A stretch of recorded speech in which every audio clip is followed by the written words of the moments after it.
Hello friends, welcome back to my YouTube channel study media.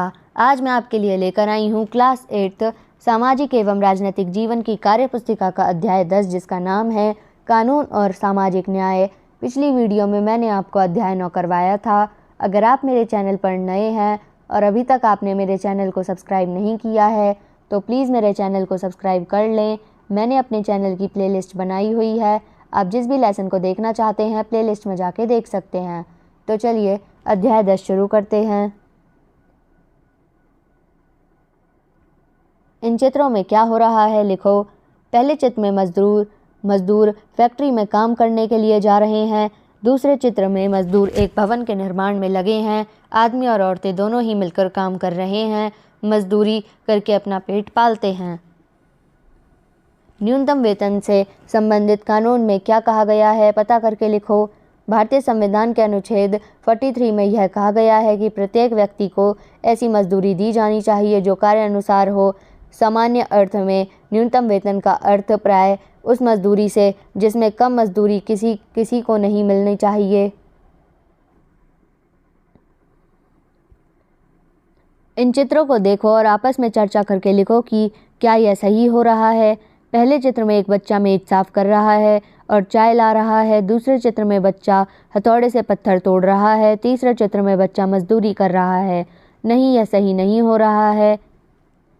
इन तरह के कामों से बच्चों को रोकने के लिए सरकार ने क्या क्या कानून बना रखे हैं।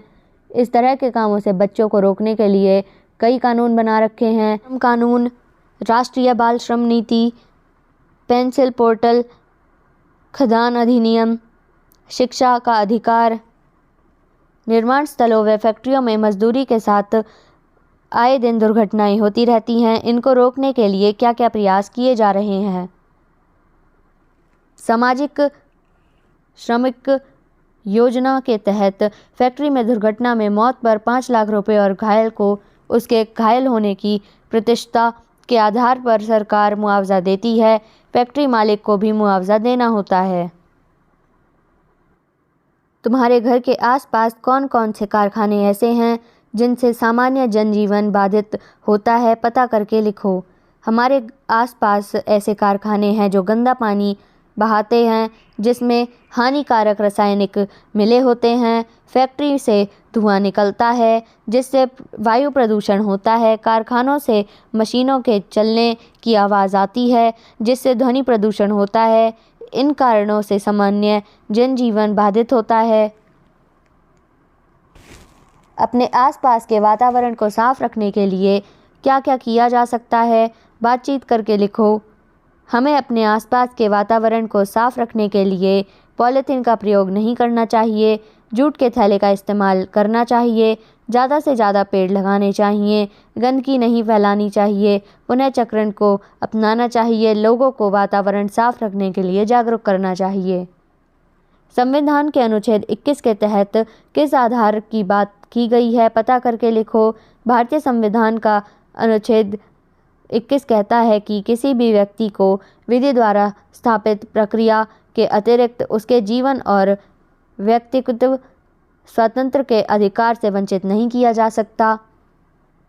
अपने आसपास के निर्माण स्थलों व फैक्ट्री में जाकर पता करो कि मजदूरों को कानून द्वारा तय किया गया न्यूनतम वेतन मिल रहा है या नहीं।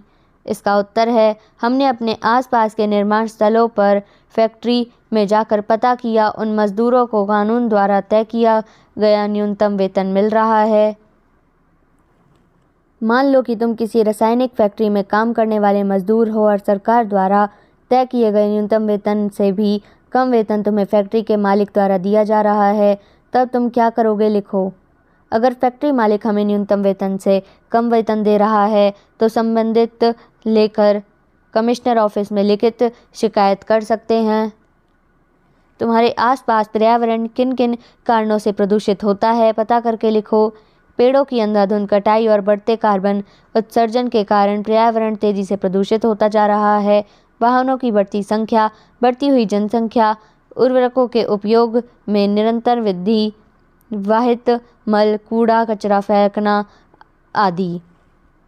तुम्हारी पाठ्य पुस्तक के पृष्ठ 127 पर एक विवरण दिया गया है जिसमें ट्रैवल एजेंसी को नोटिस दिया गया है कि सैलानियों को मुआवजा दिया जाए। कंपनी की लापरवाही से वे डिज्नीलैंड देखने से वंचित रह जाते हैं, लेकिन भोपाल गैस पीड़ितों को मुआवजे के लिए संघर्ष करना पड़ रहा है। इस बारे में तुम क्या कहना चाहते हो?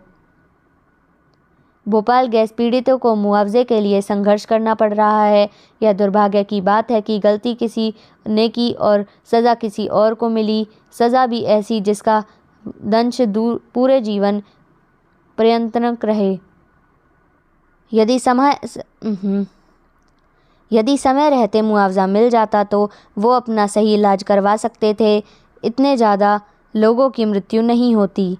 तुम्हारे आसपास दिहाड़ी मजदूर किस किस तरह के काम करते हैं, पता करो व लिखो। हमारे आसपास दिहाड़ी मजदूर मिस्त्री, बढ़ई, पेंटर, बिजली का काम करने वाले, प्लम्बर का काम करने वाले, मोटर मैकेनिक।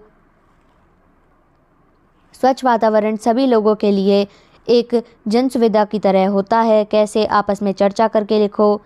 स्वच्छ वातावरण से सभी लोगों का स्वास्थ्य अच्छा रहता है। वे बीमार नहीं पड़ते हैं, जिससे वे अपना काम मन लगाकर करते हैं। कोई भी चिंता नहीं रहती है। स्वच्छ वातावरण के लिए हमें ज़्यादा से ज़्यादा पेड़ लगाने चाहिए। पेड़ों से वातावरण स्वस्थ रहता है। वातावरण स्वस्थ तो हम स्वस्थ। तो यहाँ पे ये वीडियो ख़त्म होती है। आपको ये वीडियो कैसी लगी मुझे कमेंट करके ज़रूर बताएं। वीडियो को लाइक करें, शेयर करें और चैनल को सब्सक्राइब करना ना भूलें। Thank you.